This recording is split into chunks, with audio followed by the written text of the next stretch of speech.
We are the generation with a significant increase in knowledge, a self-seeking, blasphemous generation. We are watching as Damascus is becoming a heap of ruins. We have heard the unexplained sounds in the sky. We have seen mass animal deaths worldwide. We have seen the extreme weather, including earthquakes and flooding, increase. We are watching as wars and rumors of wars break out. We can see the technology for the mark of the beast, the one world religion, and the New World Order are forming. We are living in the last days as described in the Bible. We live in exciting times. It appears that we who are alive today are living in the days that the apostles and the prophets of the Old Testament wrote about, the days just preceding the coming of the Messiah, the second coming of the Lord Jesus Christ. I look at what's going on in the headlines, I look at the Bible, and it appears that all of the signs are pointing to his soon coming. Think of this. Two of the signs, two of the things that are going to happen during the last days will be a rise in anti-Semitism. We are watching that. As Jews are beginning to be persecuted. You would think when you go back to the Nazi days of Germany that people would say, hey, we need to be a lot nicer to the Jewish people as a whole. It's exactly the opposite of what is going on. What's happening right now, Jews are being persecuted. They're being told they can't live in the land of Israel. So we're watching the rise in anti-Semitism. We're also watching a rise in Christian persecution. Consider this. Change your faith or else. Nancy Pelosi's Equality Act will make religious freedom less equal. Here's another one, and this is from the Colorado school shooting just last week. Colorado school shooting suspect was transitioning to male. Second suspect said he hates Christians. Don't you think it's kind of weird? Or is it just a quinky-dink? That we have all of the proponents of what the leftism is causing us to have to hear about every day. Transitioning is good. We have all these different genders and how evil Christians are, and Christians are causing all the problems, and they're the ones who got all the school shootings going on. You look at this, and you have these two school shooters. One of them is transitioning genders, and the other said they hates Christians. And you look at this, and what do we hear from the media? We hear absolutely nothing. What this is terrorism. This is terrorism against Christians for Christian beliefs. In fact, when you read the article and you find out what the shooters hated, it was everything that is biblical. This is terrorism against Christianity. But it doesn't stop there. Listen to this. Chinese officials warn Christianity causes enormous harm to society. So we're seeing this rise in anti-Christian teaching, even coming in China. We're watching it here in the United States. People are being slaughtered in Islamic territories, and over in China they're saying that, and we're watching this rise in anti-Semitism and anti-Christian Christian persecution that is rising throughout the world. Those are just two of the signs. A new interim report released at the request of the British Foreign Secretary says Christian persecution in some parts of the world is, quote, close to meeting the international definition of genocide, with Christians being targeted by extremist groups in the Middle East, Sub-Saharan Africa, and East Asia. For more on this, we bring in the president of the Iraqi Christian Relief Council and senior fellow of the Philos Project, Juliana Taimoorazy. Juliana, thank you for joining us tonight. Thank you for having me on, Molly. It's really startling to see that sort of figure, that takeaway from the report, that it could potentially be reaching genocidal levels. Also worth noting from this report, 80% of religious believers who are being persecuted around the world are Christians. Should this be a wake-up, a worldwide wake-up? Absolutely. There has been a genocide that is already underway. And perpetrated by ISIS. As you know, Secretary Kerry announced this as a genocide of the Christians of Iraq and also the Yazidis.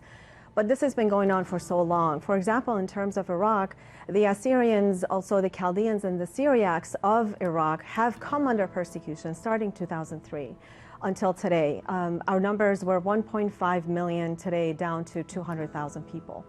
And look at Sri Lanka, look at what happened there, look at what's happening in India. Nobody's really talking about India. So we're grateful for Secretary Hunt and also Ambassador at Large Brownback for really stepping up to do something in a positive way, in a more meaningful way. But there's so much that needs to get done still. worldwide. According to Open Doors report, 1 out of 9 Christians, Molly, across the world are being persecuted today. And of course, this causes not just potentially death, as we're talking about genocide, but also people being pushed out of their homelands, and the religion where it perhaps had a stronghold being forced out of areas where Christians lived. I want to take a listen. This is the British Foreign Secretary Jeremy Hunt speaking in Kenya. Around 250 million Christians being persecuted, 3,000 losing their lives last year alone, and that's increasing. And there are many different reasons for that. Religious conservatism, politicians playing on people's religious prejudices, state-sponsored oppression, terrorism. He also talked about political correctness. Do you think that plays a role? Absolutely. Actually, I believe the death of most of the people that are suffering today is truly because of the political correctness, because the world turns a blind eye to this. And when we are politically correct, we are sympathizing with those terrorists that are destroying communities and erasing histories. For example, the Assyrian people in Iraq, our history, they're trying to erase our history by destroying our monuments and really pushing out us from the homeland. But you know what, Molly? Persecution looks different in different parts of the world. For example, let's take Iran. According to the International Christian Concern, they did a report. In 2017, there were 16 former Muslims that were persecuted. But in 2018, 171 former Muslims, and also 3 Assyrians that are being persecuted today, Pastor Victor and his family, for example. In Egypt, they are giving the Christians a hard time to legalize churches. We saw what ISIS did in Sri Lanka. So the way we answer every persecuted situation, it has to be different. For example, Boko Haram in Nigeria. We have to deal with them differently. And perhaps these horrific attacks in Sri Lanka also will be seen as a wake-up call. Juliana Tamarasi, thank you so much for joining us today. Thank you for having me on. Thank you. The coming judgment of God? Oh, he's coming. Who will judge the living and the dead, and in view of his appearing and his kingdom. Don't talk about that much anymore either. That's the #1 comment or post or email that we get. There are no churches anywhere close to me that are talking about the Lord's return, let alone preaching the word. He says, in light of this, in view of this, that Jesus is coming and judgment is coming and his appearing is coming and his kingdom is coming. In view of this, I give you this charge. What is it?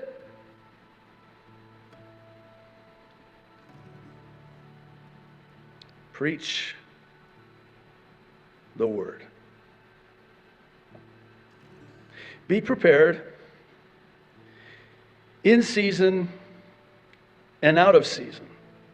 Correct, rebuke, and encourage with great patience and careful instruction. And here's why.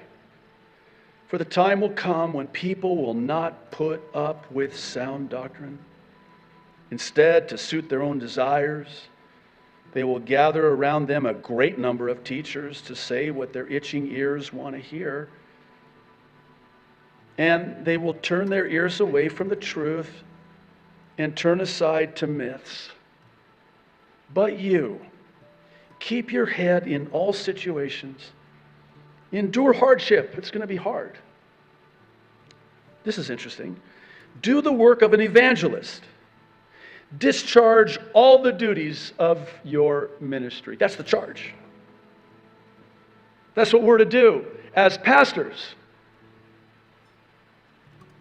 Let's go to verse 7. Now, as for you, son of man, I have appointed you a watchman, many of you as well, for the house of Israel. So you will hear a message from my mouth and give them warning from me.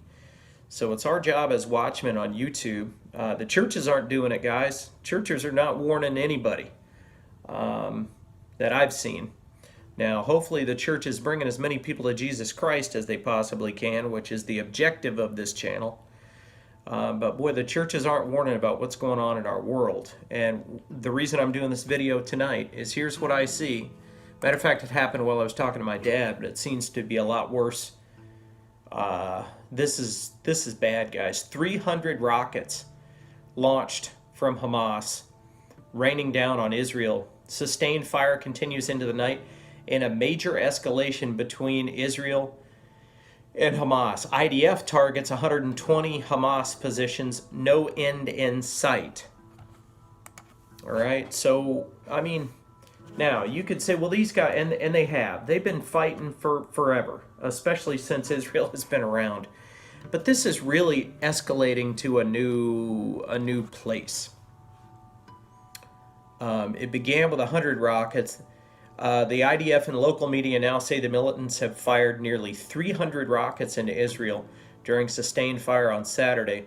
Israelis have entered bomb shelters throughout southern and central Israel.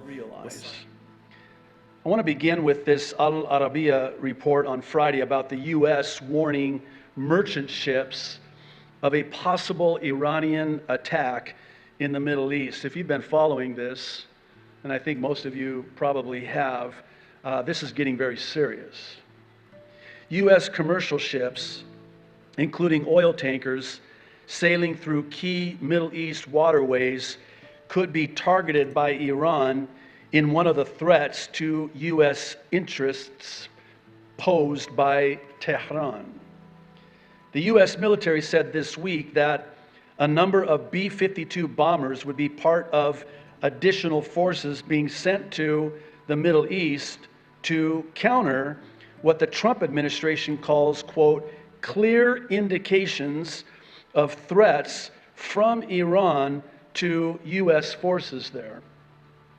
I think it would be a gross understatement to say that the tensions are escalating with each passing day.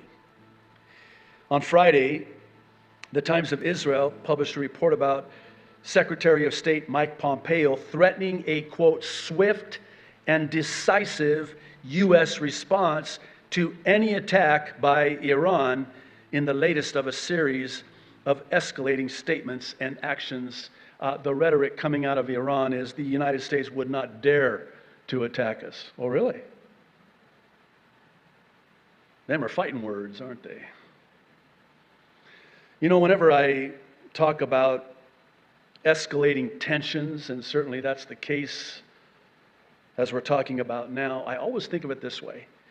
At some point, something or someone has to give. Would you agree? I mean, you just don't make these threats and then, okay, just kidding. I think of the schoolyard with the school bully. You know, at some point, there's going to be an altercation. It's just a matter of time. It's not if, it's when, and how soon, and how bad.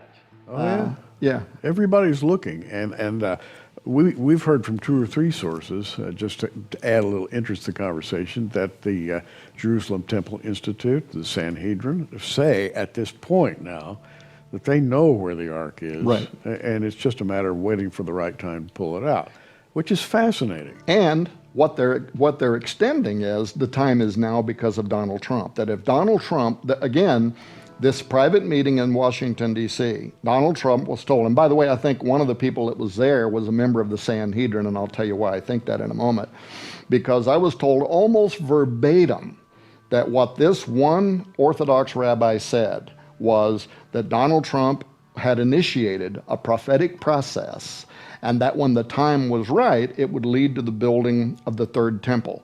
And furthermore, they told Donald Trump, you were only elected because you have this opportunity to do the things like Cyrus did. Right. And but the success of your presidency and 2020 will depend on whether you will speak in favor of the construction of the third temple. So they were putting a lot of pressure on him. Now, I believe, and it's just a theory, I'm not sure if they presented this coin to Donald Trump in that meeting, but this coin was out around the time of that meeting.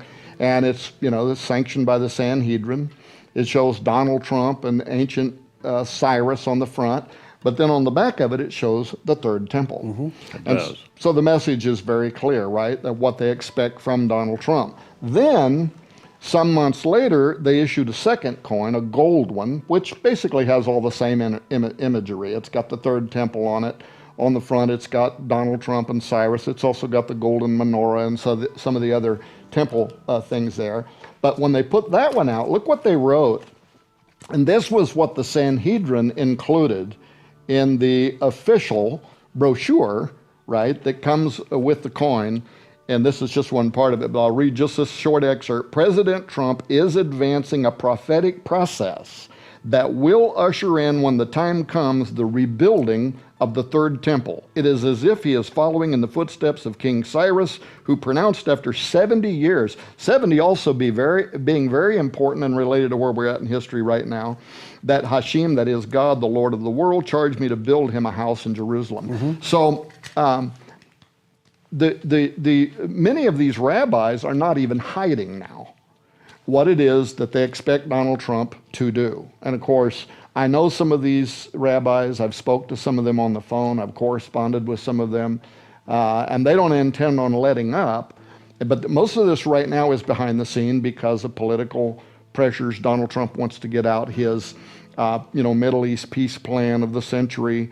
There's things that they want to do first, and what they don't want to do is get a bunch of Islamic radicals or whatever trying to burn down Jerusalem, because they're going to inflame the language and say these guys are coming, they're going to destroy the Dome of the Rock, they're going to defile, the Al-Aqsa Mosque. So they don't want that stuff getting out ahead of the diplomacy that certainly will be needed to try to push forward this peace plan. We've learned in just recent days that it will not include a Palestinian state, if that turns out to be true. I'm going to make something very clear right off the bat. The rapture of the church can occur at any time. So we do not have to wait for some peace plan to be revealed before the rapture happens. We do not have to wait for some temple to be built, the third temple, before the rapture of the church. The rapture of the church is going to happen suddenly, when the trumpet sounds at the appointed time. Nothing is stopping the rapture of the church from occurring. Right? It can happen at any time. However, I've been telling people to be careful because I know that there are some people that are reporting that Donald Trump's deal of the century peace plan that is supposed to be revealed after Ramadan this year, which will be in early June is when Ramadan will be over. When the peace plan is rolled out, they're saying that that is the Daniel 9:27 covenant. Right? Now, I've told people to be very careful just because it is possible that we could be here to see the peace plan rolled out, to see it revealed, because we have to remember something. The tribulation period doesn't start until a covenant is confirmed with many for 1 week, which is the 7-year tribulation period. When you look at the translation of that word confirm, again, it's great or to make greater. All right. So what I've been telling people and what it's looking like right now is Donald Trump's deal of the century peace plan is going to be rejected. Just to reiterate, brothers and sisters, again, it is official, and this is recently from the Times of Israel, that Trump's peace plan is going to be unveiled after Ramadan in early June, and this came from Jared Kushner, who had said this. And then part of the article had said again, the U.S. administration's peace plan will not be unveiled until June at the earliest. U.S. President Donald Trump's senior advisor and son-in-law, Jared Kushner, said recently. So after Ramadan, again, is when they're going to reveal the deal of the century peace plan. So it's going to be unveiled in early June at the earliest, which is interesting because Ramadan ends in early June, and then right after that, you have Shavuot, or Pentecost. So very interesting timing that the deal of the century peace plan, at the earliest, could be unveiled right around the time of Pentecost. I find that very interesting. Military conflagration going all over the place. Russia, U.S., and China all threatening each other. We have Ebola, measles outbreak. I didn't even tell you about Coachella. Apparently herpes exploded at Coachella. Well, it probably should, because that's largely a place to worship Satan, so who knows what else was going on around there. They just spreading herpes. we have bombings and school shootings and on and on and on. But as my dad mentioned, our faith and our hope is in Christ. I want you to know you've got great joy. I live life with great joy, just in case you're wondering. The best thing I did was stop checking comments because people were just attacking me so aggressively personally. I can sort through the news, and at the end of every sorting, realize that the rapture is ahead. The rapture of the church is ahead, and it's soon, and it's near. That is the blessed hope of the believer. Titus 2:13, Hebrews 10:25 says we encourage one another as we see the day approaching. How can we see the day approaching if we don't know we're in the season? We see it. And David Reagan sees it, and Pastor Tim Henderson sees it, and Nikki at Rapture Watchers sees it, and Bro Chad at Watchman On The Wall 88 sees it, and Bro Todd at It Is Finished sees it. David Benjamin sees it, another great channel. Go sub to that guy. J.D. Farag sees it. Jack Hibbs sees it. But narrow is the way. So more and more, just like the video I did earlier today, don't be drawn in by the wolf in sheep's clothing here.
The street's still flooded in front of the normal plaza.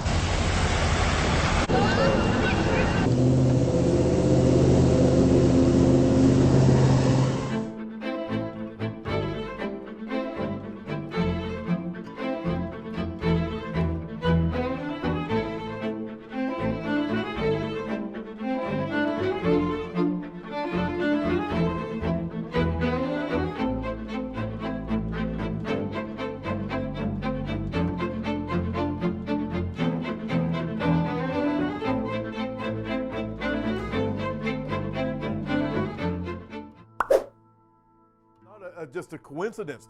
Jesus said another one of the signs would be wars and rumors of wars. That would increase, the Bible teaches, like birth pains upon a pregnant woman. We have that happening now. In fact, some of the rumors of wars now, they are nuclear, increasing like birth pains upon a pregnant woman. Listen, watch out for this. It appears we could be going for war. It is that close, and things are really, really getting dicey. But don't stop there. You've got to turn your attention over to Israel and Iran and Syria and what's happening there. This article, Pentagon is deploying Patriot anti-missile battery to the Middle East to further deter Iranian threat. The Irans are threatening to shut down the Strait of Hormuz, and that would cause all kinds of economic problems in the world. Folks, as we look at all of these different dynamics that are going on, you've got to ask yourself a question: what in the world is going on? Especially when we watch all of these signs, and the number one sign, the nation of Israel, Russia, Iran, Turkey against Israel, and just north of the northern border of Israel, the increase in anti-Semitism, the increase in anti-Zionism. Jesus said that is how it would be at the last days. And folks, man, look out. We are watching these things. We live in exciting times, but times we better be ready for it. And then check this out. Here's a bit of encouragement. This article, Study, says this: 42 million Americans look to the Bible for answers. Folks, we have the answers right here. The world wants to know what in the world is going on. We have the answers. Jesus came to forgive us of our sins the first time, and Jesus is coming again, and he gave us a sign so that we would be ready. Listen, ask Jesus to forgive you. Make sure you are ready. Listen, and be watching. Jesus told us to watch, and he told us to be ready. Looking forward to seeing you next time. People to get saved. We want people to go to heaven. But this world's so asleep right now. This world is so consumed with the world, things in the world, and God is trying to shake this world. You can't make it up. The earthquakes, the volcanoes, the crazy weather patterns, the record flooding, the cyclones, the typhoons, I mean, all this stuff that's happening in front of people. And not only that, but the Bible itself is playing out in front of this world right now. But people want to reject it because they're so caught up in this world. And it's sad. But that's why on this channel, we're going to be watching. We believe on this channel, Jesus Christ is coming at any moment. So we're going to be waiting. We're going to be watching, occupying. We're not going to set dates. But all we do is, like it says in Hebrews 10:25, exhorting one another, and so much the more as we see the day approaching. And that day is approaching, and we're going to be watching on this channel. Right. And did you notice recently, after Donald Trump announced that the American position is that Jerusalem is the eternal capital of Israel. That's very important that he made that statement. And then he ordered that our embassy be moved there. Mm-hmm. And right thereafter, Netanyahu got up, and he too, not just the rabbis, he referred to Donald Trump as fulfilling prophecy and playing a prophetic role. And during that great speech, he said, Donald Trump has recognized Jerusalem, blah, blah, blah. And he said, the Temple Mount is in our hands. Now, he said that in that famous statement. You can watch it on YouTube. That was definitely sending a signal that he, too, is aware of this movement towards the construction of a third temple. In fact, I've been told that privately, and I'll bet research would show this to be true, that Netanyahu's actually privately been funding some of the push through the rabbis around this conversation of building a third temple. But he certainly extended a commentary there that resonates with all Orthodox Jews about the Temple Mount. Now,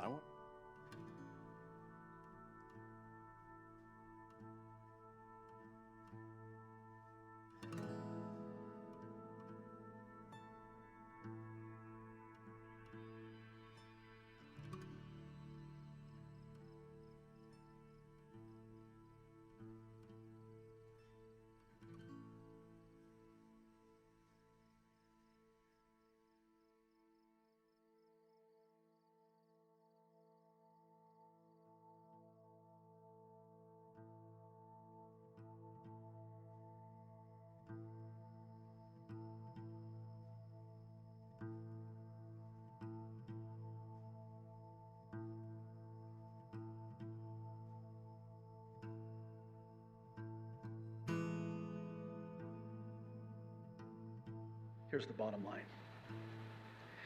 God's word warns. That warning light is on. Boy, is it.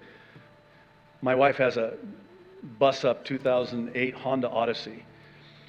I hate the warning lights on this van because they come on and they say you need an oil change. Okay, fine. You can push the button and it goes away for a little while. Then it comes back on again. You need an oil change. Okay, fine. Push the button again. Then it comes on, and now it's flashing. You need an oil change! And then you go to push that button, it doesn't reset. And it just keeps flashing and flashing and flashing, and then finally you say, okay, fine. Okay, enough of my problems. Let's get back to the prophecy update here. This is what's happening. The warning lights are flashing. Warning, warning, warning.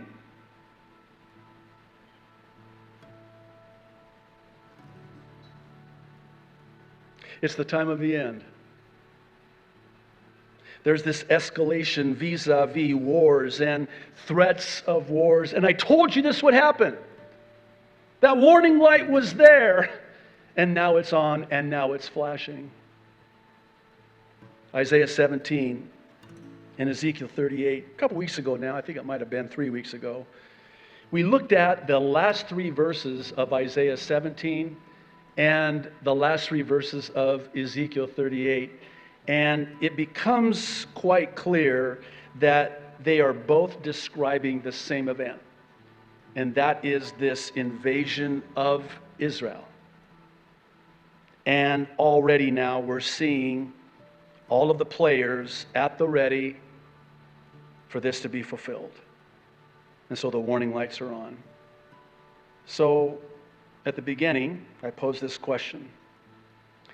Is there going to be one more final warning, maybe on a national scale, to wake people up? This is it.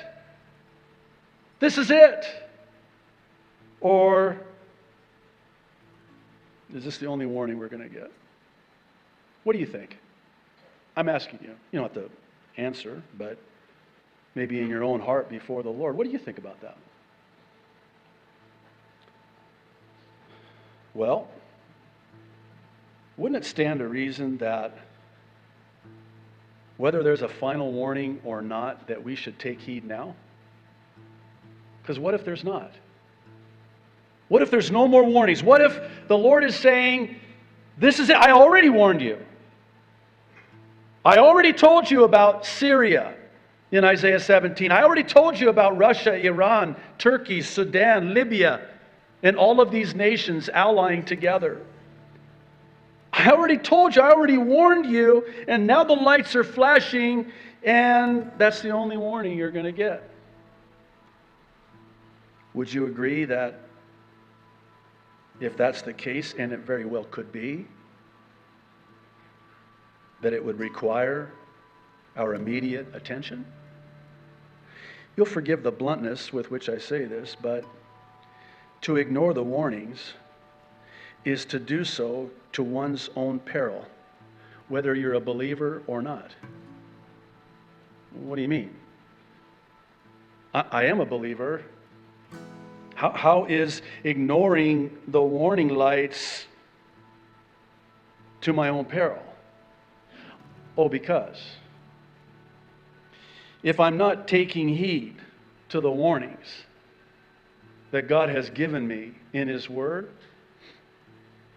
then when that trumpet sounds, it will be for me as a thief in the night. It will catch me off guard, unaware. Oh, I didn't have my affairs in order.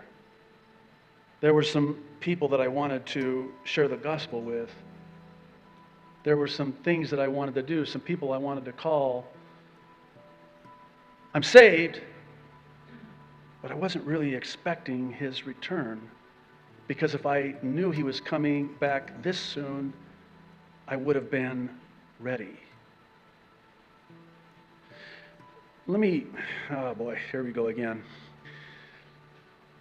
Let me hasten to say, I am not in any way implying that if you're a Christian born again of the Spirit of God and you're not ready for the Lord's return, that you don't go up in the rapture. That's called, actually there's a teaching called the partial rapture theory that basically says only those that are on fire for the Lord, walking close to the Lord, ready for the Lord, watching for the Lord, only they will go up in the rapture.